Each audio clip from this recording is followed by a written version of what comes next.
Good evening, everyone. Wednesday, March 23rd, 2022. Time for episode 37 of The Last Admiral. And we'll take off where we left off with Fu and the Islanders battling the sea monsters to attempt to save Akronsis the Black and themselves. At the bottom of page 302, Fu stood his ground. Calf deep in the poisoned mud of the field, he whipped his spear's shaft so that the slime and gore upon it flew from its surface. Devilfish lay ruined all around him, leaking their wretched fumes, and still the horde came against him unrelenting. One single gargantuan beast rushed to meet him, slithering gruesomely over the dead, all the while screeching hideously as if he could somehow understand its words. Fu killed one enemy that came near, and then another. Hearing the desperate cries of his fellows around him, he could do no more than he was. The huge beast swept its arms down from the outside in order to catch his body between them. Unable to avoid the titanic blow, he turned his spear sideways to meet them, piercing Hunghak through both of his arms. Struck by the monster's claws and constricted, Fu could barely breathe. Driven by pain and rage, Hunghak drew Fu toward his maw and lunged with his mandibles, only to have them caught in his prey's own stubborn grip. Hunghak tightened his squeeze, but his arms were wounded and weak. Shaking his head, he sought to free himself, but this human was strong beyond reason, and he would not let go. Slithering backward, he looked for help amongst the school, but no help was near. Tearing his arms loose from the spear's hateful grasp, he seized it, snapped it in half, and hurled it down. His pincers now free, he grasped Fu around the chest and sought to disembowel him, but something stole his strength. Looking down, a trident had pierced his body. His mandibles relaxed and Fu fell to the ground. Reaching back with one arm, Hunghak sought to pull the weapon from his body, but the giant tore it free. Dying slowly, Hunghak clicked a long stream of curses at the little islander and toward the giant who had killed him. Giant's magic, dragon's breath, tridents and spears then met the Beisu's natural weaponry and abysmal sorcery on a battlefield of blood and boiling mud. Valiant then was Shaka, king of the mariners, and courageous was his clan. The islanders remained noble in the fight, as did Akronsis, wounded nigh unto death. Neither were the Beisu without their champions on that night, rending and killing, now intent solely upon the rise of their power and the defeat of their mortal enemies. They forgot that their time on land was finite. The light of dawn rained the final ruin upon them. As the storm clouds swept southward and the air grew too dry and hot to support them. Before the first hour of daybreak was through, no living Beisu remained. There beneath the sunrise lay over 1,000 caretakers, dead and dying, and so too had Fu's nephew Edna fallen, and his niece Fela. Lightning struck his beloved brother Hien, and none knew if he would ever awaken. They discovered Trick, the farrier, that noble knight of Hispania, miraculously alive, yet grievously wounded, and still guarded by his faithful, much-bloodied valiant steed when they found him.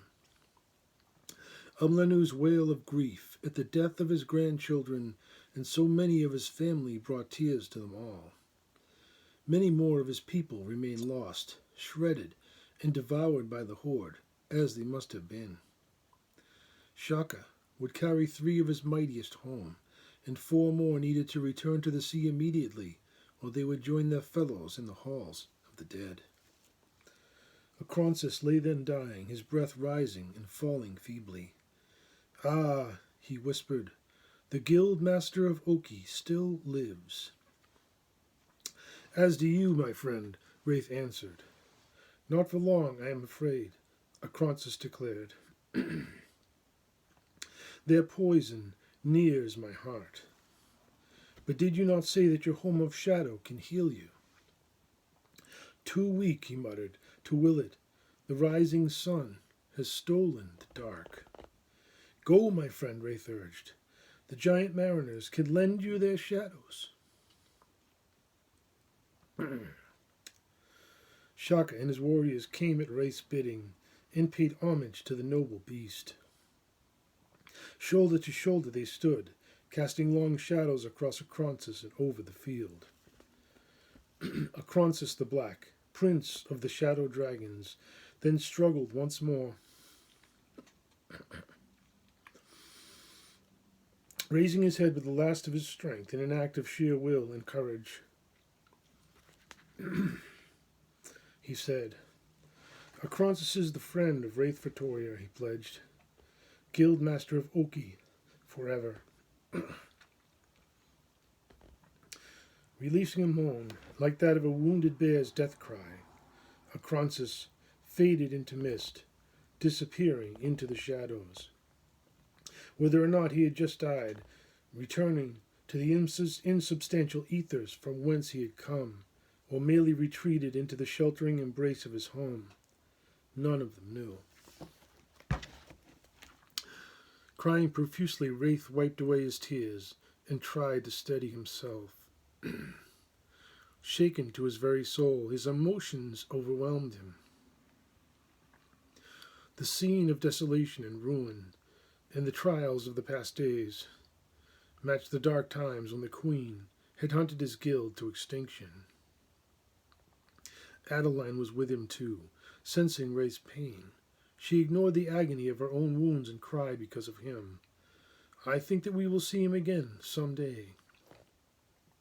You are full of surprises, Elfling, Shaka said. To befriend such a beast proves your worth. But now I must return my wounded siblings to the sea before the caretaker's poison finishes its work. There, in our homes beneath the waves, they will eventually heal. I leave you with this gift. Reaching into his belt pouch, Shaka produced a handful of seaweed, deep purple in color and rubbery in consistency. Handing it to Wraith, he instructed, Use this everweed wisely. Laid upon a wound, it will heal it. Brewed into a tea, it will cure from within. Everweed is precious and rare. It grows only where the nautilus swim. Use it only where its need is greatest. When its magic is spent, it will fade to green and wither. Farewell, Fu, giant's friend, and farewell, Wraith, friend of the Langeni clan. Know well that Shaka will always be an ally of this house, but tell your master that his debt of blood is paid. Shaka and his company then bid them goodbye and limped from the field toward the sea, and the earth shook beneath their feet as they went. Amlenu and his family searched the battlefield for their friends and anyone who might still, by some miracle, have survived. Over half of their warriors had fallen, or had been lost during the night, and most of those were forever lost without a trace. His people still lived. Their children, the elders and many of the women survived, but Amlanu knew that his family could not continue along this path for long. If lasting peace did not come to them, his people would fade from the world. None would speak their memories around the campfire. Their songs would ring out from the top of the volcano, nevermore.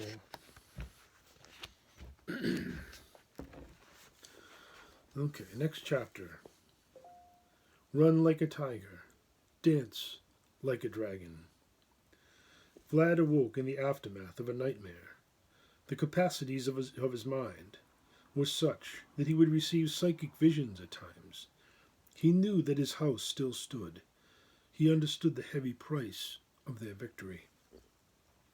How much more would his family suffer at the hands of the Queen, the all-powerful ancient leader of his people who had, since the birth of the Dark Alfar, sought to repress the rise of his ancestors to positions of power, as well as any and all males of his race who grew too ambitious or looked for truths beyond her.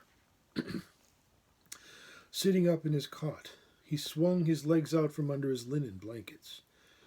Stretching his arms toward the ceiling, he yawned and scratched his head. Rising from his bed, he filled his wash basin, scrubbed his face, and used his boar-bristled toothbrush to clean his teeth. Most of his fellow students were still lying in bed asleep when Master Tiger woke them. "Wake up, students," he announced. "Formation in 5 minutes." The barracks came alive with activity. Bedpans filled and emptied, bodies washed, and exercise uniforms donned, all within the span of a few short minutes. Every student was standing tall in formation on time, as the punishment for lateness or a slovenly appearance came in the form of exhausting physical drills. Today's morning run will take us west, across the dunes and along the beach, Master Tiger instructed. This will be a non-standard run of 5 miles, and will conclude with a half-mile cliff run. I will set the pace. Master Leopard will follow in the rear of the formation, gathering up stragglers. Is that clear? Yes, Master Tiger, they shouted. Their run began at a sprint, chasing their master with every ounce of stamina that they could muster. Master Tiger was a fierce runner. His legs were like the corded trunks of trees, and he ran without sandals. There was no one faster in the monastery, neither among the monks or the student body, for he had conditioned his body for years by wrapping his limbs in sheets of lead, treated with pig's blood and covered in cloth. He could leap over the heads of several tall men at a run, or scale a wall of 30 feet by running up it vertically. In short, there was no chance at all that any of the cadets could keep the pace with him, nor was it the intention of their tutors that they should do so. Slowly, inexorably, the runners began to fall back behind him, as the fastest among them took lead positions. Vlad, Shirun, and Anselm vied for the lead, pushing their bodies to their limits, with hearts pumping and lungs straining, unseen qualities that are sometimes found in certain individuals who least desire to be beaten drove them on. First one, and then the others of them would take the lead, replaced only by the next as they ran on, with their fellows following in the same manner behind them. Somewhere, about halfway through the run, Master Tiger adopted a more moderate pace until the formation regrouped. "Well done, cadets," he said happily. "You are the fastest group of students in a generation. Now run with me and feel the glory of this beautiful day." The beach was damp and firm from the night's passing rain, and its surface made for joyful running. Seagulls danced in the wind and dropped crabs from heights to crack them. The ocean wind cooled them as they realized the glory of life without knowing it. Ranvarwen ran well, but he rarely found sleep in the barracks, no matter how tired he was. Somewhere, about 4 miles into the trek, he fell asleep while running, left formation, and landed in a nearby ditch. He awoke lying on his face with one very sore arm. Rising groggily, he spied 2 calloused feet attached to the long, gazelle-like legs of Master Leopard. When he looked up, the monk looked down seriously. Ranvarwen had no idea how he had come to be in the position that he was in. "Cadet, how much sleep did you get last night?" "None, master," Ranvarwen answered. "Well, cadet, you can't sleep here. I suggest that we work hard to catch up with the others." "Yes, master," Ranvarwen agreed. Having fallen far behind, Ranvarwen and his benefactor raced to the cliffs. When the runners reached the training grounds, there were no words of ridicule for him. They had no breath for it. This is a was inspired by a funny event when I was in the Ranger Indoctrination program. I must have had a night with no sleep. Most of the nights were no sleep during the program. But we went on a non-standard run, and somehow during the run, I fell asleep. During running, I fell asleep while running, and I ran out of formation and just fell headlong into a ditch. And I woke with the ranger instructor standing over me, trying hard not to laugh himself silly. I got back and continued to run, but it's a true story. You can be so tired that it is possible to fall asleep while running. I proved it. Anyway, that's the inspiration for that scene. Okay. The training grounds consisted of a vast network of arenas, obstacles, buildings, and all manner of military and martial-oriented facilities. There, students were trained in the correct usage of a wide array of weapons, including knives, staves, spears, and sabers. Daily field classes ranged through a wide gamut of topics, from proper rope use and knot tying to battlefield first aid and wilderness survival. Each temple instructor was the absolute master of his specialty and an expert in teaching their secrets to others. Ji-Sin, or Master Tiger, was supreme in his heart. His conditioned hands and fingers could rend the bark from hardwood trees and inflict terrible wounds on the body. Like the animal that his martial style represented, he was both mysterious and savage in battle. Ji-Sin's running prowess paled before his command of the basic fighting techniques, wrestling, and the form taming the tiger fist. During the cadets' first year, he drilled them extensively, teaching each pupil the 8 stances, punches, and kicks associated with the martial arts of their school. The exercise, standing on wooden poles, increased the pupils' leg strength, built patience and resistance to hardship, and trained their internal power, or chi.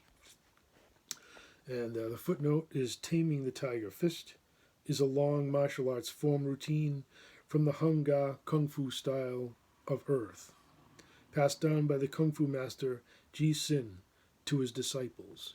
From Wikipedia, Hung Ga.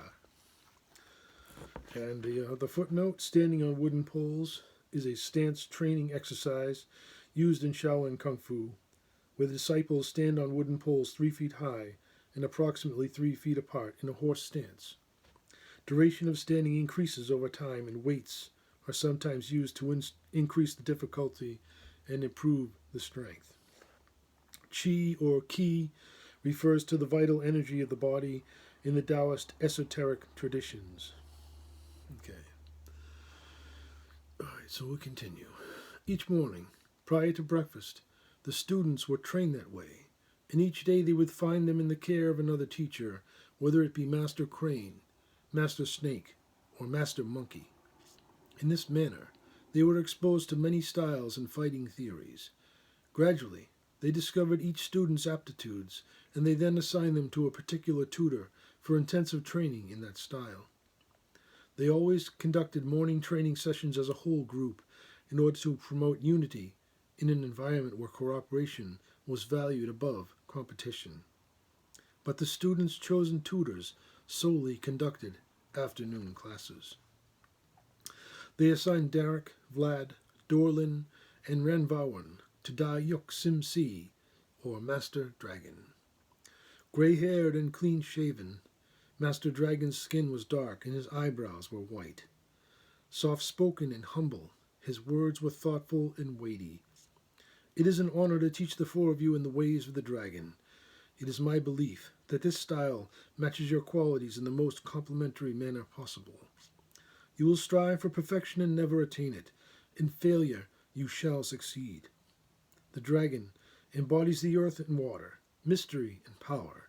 Its movements are elusive, revealing itself only to vanish. The dragon delivers enlightenment to those who listen. I will begin your training by teaching you the form Long Ho Quen, or the dragon and tiger form. You will deliver each technique decisively. Strike and block hard. Stomp into each stance. Be soft when you should be soft, and hard You shouldn't be hard. And Dayuk Simsi was once the abbot of the White Hare Temple of Mount Luo Fu, and is credited with the propagation of the Southern Dragon style of Kung Fu on planet Earth. So he was a real guy.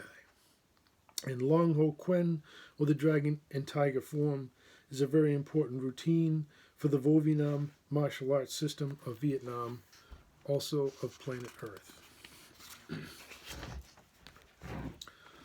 In time, your energy will develop, and your movements will begin to flow smoothly like the dragon. Let us begin. With his right hand held over his left breast, Master Dragon bowed to his students, touching his knee with the fingers of his left hand as he did so. His cadets reciprocated. Drawing his open palms to his sides at the waist, he drew them up in an arc, saluting all the masters who had come before him, with his right fist in his left open palm, and then returning his hands to his hips, fists closed and palms facing up.